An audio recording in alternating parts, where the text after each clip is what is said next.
Доброе утро, дорогие друзья! Сегодня пятница. В Мерсине, в Турции, дождь. Считается как зима, но ощущается как весна. Хороший дождь идет. Хотел показать вам.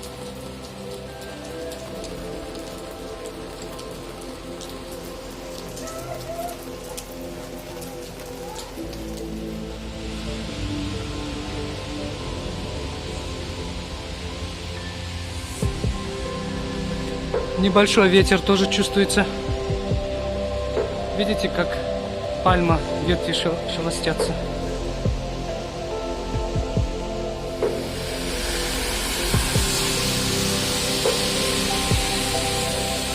Небо затянуто.